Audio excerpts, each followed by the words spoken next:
حتى الآن ليتوانيا صامدة في وجه الصين ولم ترضخ للضغوطات التي تمارس عليها، لا بل تضاعف تحركاتها في مواجهة بكين وفق ما تقول مراسلة التلغراف نيكولا سميث لأخبار الآن والتي تتمركز في تايبيه.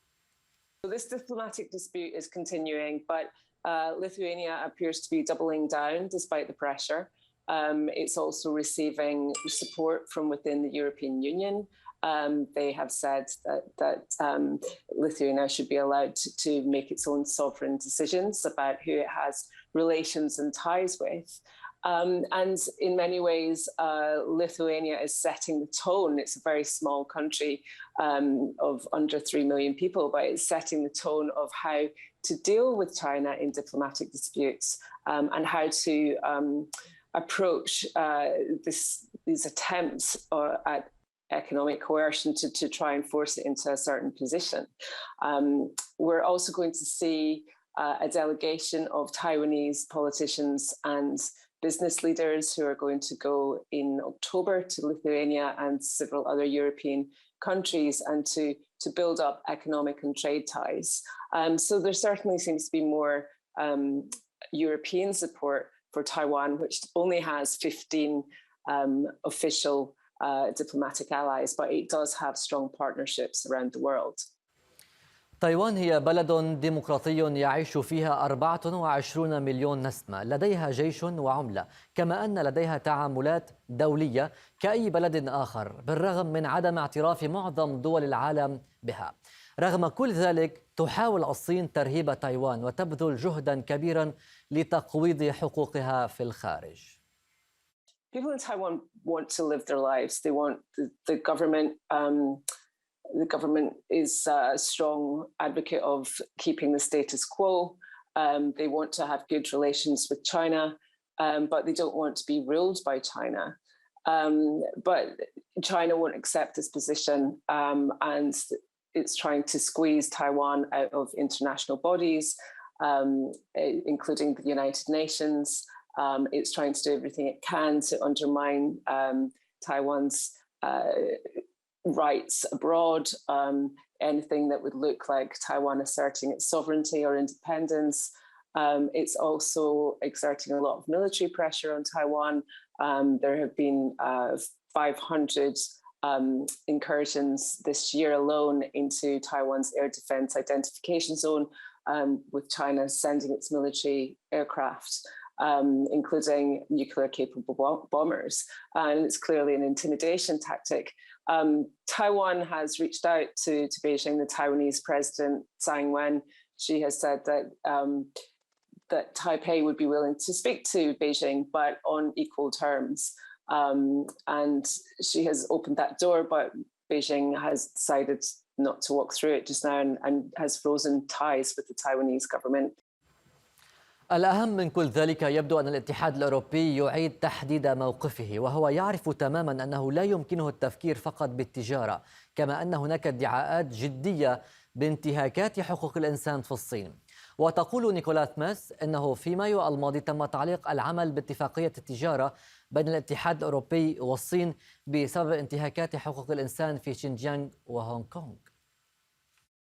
I think there's a greater realization within the European Union about Chinese influence in the trade and political sphere and Chinese ambitions to extend its reach around the world and what that means for national security. And Taiwan is a big part of that. We've seen in recent years the European Union as a whole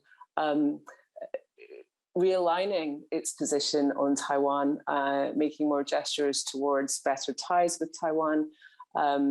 This week we had the meeting between the Chinese foreign minister and the EU foreign policy chief, Joseph Borrell, where Taiwan was an issue of tension between China and the EU. The EU referred to Taiwan as a like-minded and important economic partner, and Beijing is always objects to any kind of gesture towards giving Taiwan autonomy on the global stage. But I think the EU is realigning its policy on China. It's realizing that it can't just solely be about trade, that there are serious human rights issues that have to be addressed. We saw in May that the EU-China trade deal was suspended over human rights issues linked to Xinjiang and Hong Kong. We're seeing the European Parliament is pushing back also on issues of Chinese influence and in the foreign policy sphere.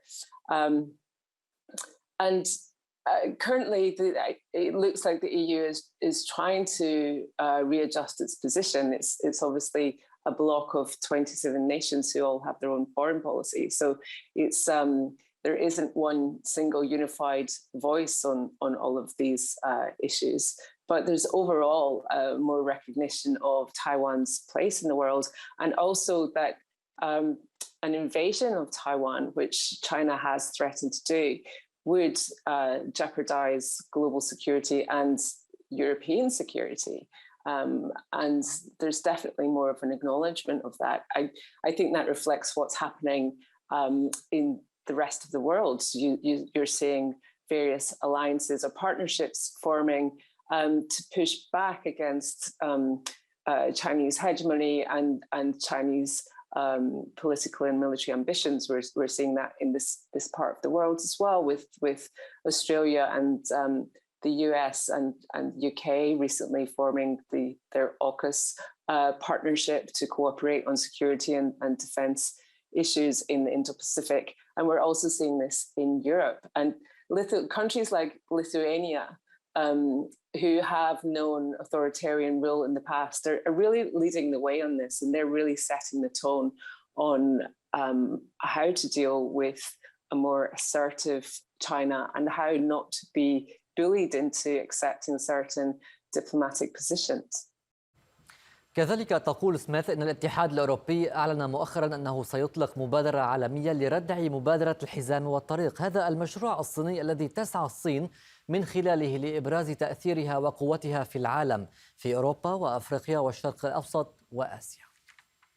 Well, recently, the EU has announced that it will have its own global initiative to counter the Belt and Road Initiative, which was, as you know, is China's infrastructure and investment project that spans the globe, and it's very influential, and it has been used to project Chinese influence and power around the world in Europe, Africa, the Middle East, Asia. And the EU is now trying to counter that with its own investment projects to help infrastructure projects around the world, and also to project European values. The European Commission President Ursula von der Leyen, she said that she wants this to be transparent and values-based.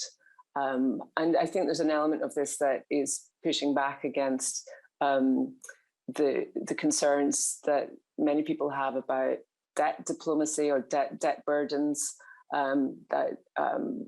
that could be linked to the Belt and Road Initiative. There are also concerns over accusations of corruption. So the EU, I think this is really part of the EU's realization that it does have to actively counter Chinese power projection rather than just react to it. تايوان لا تقف مكتوفة الأيدي بالطبع. نيكولا سميث شرحت لأخبار الآن الخطوات التي تقوم بها تايوان لمواجهة الصين على المدى البعيد، وهي اعتادت على التهديدات التي تطلقها بكين باتجاهها. فما هي تلك الخطوات؟ Taiwan is used to threats from China. It's not a new thing. It has faced threats for decades. China has frequently indicated that it could invade if Taiwan refuses to accept its rule, if Taiwan refuses to unify as one nation with China. This is not something that causes daily alarm in Taipei. Obviously, it's uncomfortable to hear almost daily reports of air incursions.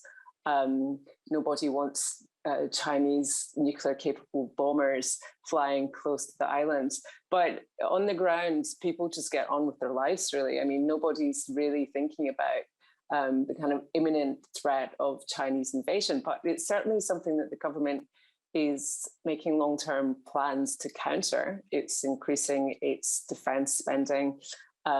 It's purchasing more military equipment that could help it to repel an invasion from across the Taiwan Strait. And on the diplomatic level, it's definitely shoring up its partnerships around the world and actively seeking support from around the world against Chinese aggression. And as I said before, Taiwan basically wants to keep the status quo. It wants its children to go to school, its economy to thrive, people to be able to live peacefully and happily with their families. And yet there is always this threat looming in the background that China could move at some point, and it could move on the islands within, there are some estimates of within 6 years, which is very, very short time, within a very short space of time. And people are worried about it. They're concerned about it. The government's trying to take steps to counter it, but people also just need to get on with life and their work and keeping the economy thriving as well.